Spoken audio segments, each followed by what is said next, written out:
was 698 million ang pinatinamaan po. Kaya nga po, yung tumama na yon, saan po siya bumili ng ticket? Sa iloto po. Sa iloto. Good. Now, sa executive session, I need to know kung sino yung nanalo. Kasi nga po, merong mga balita na karating sa amin na katropa nyo na po yung nanalo. Totoo yan.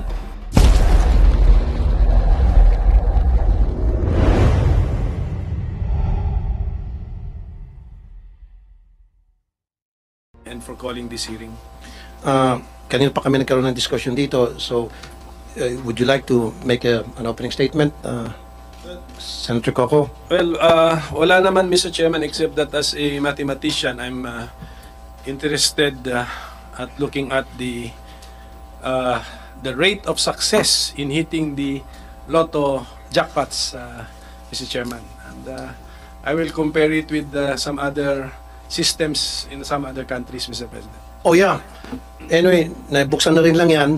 Meron pong nanalong isang tao sa 600, I think this the other day, 680 something million. Okay. Ang tanong ko po, yan ba sa online nanalo o yung sa betting station?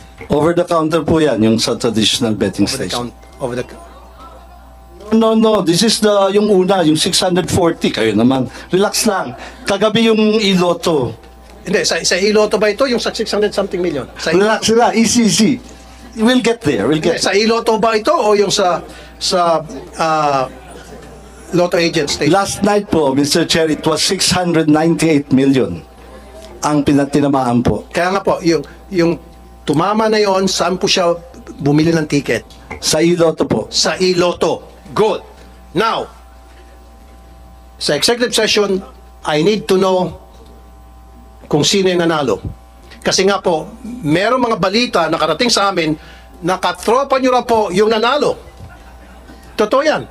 Kaya ako na-brought up yan kasi inopen up ni Senator Coco yung tungkol sa mga pagpanalo-panalo na yan. So, mamaya mag-executive session tayo para masiguro na talagang hindi po katropa ninyo. Kasi yun po yung kumakalat na balita ngayon na hindi ko pinakinggan. Remember, hindi ko tinalakay yan until sa dumating si Senator Coco. So, kailangan ko yung pangalan, identity nung nanalo. Especially sa iloto pala siya nanalo. Kasi meron pong balita, 30 million na po ang ininvest ng tropa ninyo para manalo doon sa 690 million na yan. Tumatango si Ma'am Javier. Pero yan po ay, syempre yan po yung sabi-sabi nila. Para maalis yung sabi-sabi na yan, mamaya po sa executive session, gusto ko malaman yung identity ng taong yan para makagawa kami ng mga research. Kung kinakailan mag-hire ako ng private detective para masiguro na hindi connected sa tropa ninyo itong nanalo. Kapag halimbawa, after mag-hire ako ng private detective at na-trace na talagang, lumitaw na talagang hindi galing sa inyo, then sasabihin ko rito na yung ay chismis lamang, walang katotohanan. Pero pag lumitaw sa ginawang investigasyon, I might even use the NBI, DICT, private detectives, CIDG, lahat ng mga agencies ng gobyerno para gumawa ng cross-checking, LTO, PSA, kung connected ba o hindi, or SEC, connected ba o hindi sa mga kasamahan nyo dyan sa PCSO, itong nanalo. So mamaya sa executive session, Senator Coco. Maganda po itong bill ninyo, Mr. Chairman, na na-file ninyo. Well, at any rate, Mr. Chairman, ilan na ba itong lotto games na authorized by the PCSO? We have the big ones. We have The jackpot games are 5, Mr. Chair.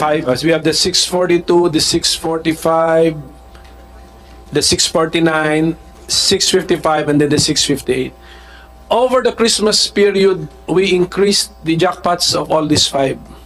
Yes or no? Yes, Mr. Okay. Chairman. For the 642 and the 645, 100 million. For the 649, 655, and 658, 500 million. One time. The plan was to do it one time.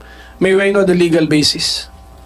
We are allowed to, we have a prize fund, Your Honor, price fund reserve, and we are allowed to use this to spur the sales para magawin natin exciting and inviting yung game. For each game, fixed na yung kanyang minimum jackpot eh. For every new draw, kung tinamaan yung jackpot, a new draw, balik siya sa minimum jackpot. So, that must have been fixed by mathematics. The probability of hitting 642 is, ilan ba, 1 in 9 million? Basta, okay, and then that's why it deserves a certain jackpot. So when you made the jackpot all of a sudden 100 million, but the odds did not change, are you allowed by law to do that? The board is allowed, Mr. Chairman. That's why we have the price fund reserve. It's precisely for this purpose. How is it stated in the law? We have a price fund reserve for the purpose of It's just the discretion of the board to add to the jackpot. add into the jackpot. Yeah. And then the decision was it was one time, just to do it one time over that Christmas period of 2023. Actually, ideally, Mr. Chair, it should be over the whole period of the year. Kasi every time may mananalo ka, you give in price fund reserve. Kasi minsan talaga, this is jackpot driven, Your Honor. People bet because of the jackpot. So kung mababa ho, medyo matamlay po, that is the time when you pump in the price fund reserve. What is the tenor of the board resolution that you will enhance the jackpot one time or? One time po, yung ginawa namin for December so for one time. Okay. Because, Mr. Chair, at the end of the year, that will become dividend and will be reverted back anyway to the Bureau of the Treasury as dividend. So, might as well, we have decided to make the games more exciting. Yeah, if you want to repeat this, you need to pass another resolution. Yes, Your Honor, we have to go back to the board. Basta klaro yan, okay. And then for the information of the public, yung mga increased jackpots po natin, na 100, 100, 500, 500, 500, so a total of 1.7 billion pesos, tinamaan na po lahat. Yes, Your Honor. Okay, in less than a month. Within a month, Your Honor. Yes, within a month. Opo. Okay, so we're stating facts, Mr. Chairman. Facts na ito. Yun nga, Senator Coco, nakakapagtaka nga. Marami nagtataka, syempre, especially yung mga mananaya na ang bilis na manalo ngayon sa PCSO, especially na the fact na hindi naman pwedeng sabihin kung sino yung mga nanalo, pwede naman nila itago. Plus, pagdating po dun sa online, sila naman may control ng computer system na yan. So, madali na nilang i-hocus-pocus. Yun po yung sinasabing hinaing ng marami mga mananaya. So, I think the PCSO is at liberty to reveal to us na yung in-increase na po yung mga jackpots, in all those games, available na yung online betting. Yes, Your Honor. Kaya, meaning to say, when si 642, ang minimum niyan, and what's the usual minimum ni 642? Or maximum jackpot pala? 5.9. Minimum ba? 5.9 po, Mr. Chair. Bakit talanganin? Hindi, yung published. Singit lang. Yes. Okay. Yung sabi niyo this December, tinamaan yung 642, 649, 645, 655. Are these all from Iloto? Hindi po, last night lang po yung iloto. Ilan po yung tumama sa Iloto out of this 1, 2, Isa lang po yung kagabi lang po. kagabi lang? Okay. What game yun? Yung kagabi? 655. 655. 600 million kasi yun, Senator Coco. Quick na lang, Senator Coco. Okay. Etong picture na ito, very controversial ito ngayon sa social media. Edited daw ito. Yes, Your Honor. Edited. Bakit kailangan i-edit? We have to protect the identity of the winner. Meron po nagreklamo sa amin one time, we covered the face, yung damit naman po ay nakilala.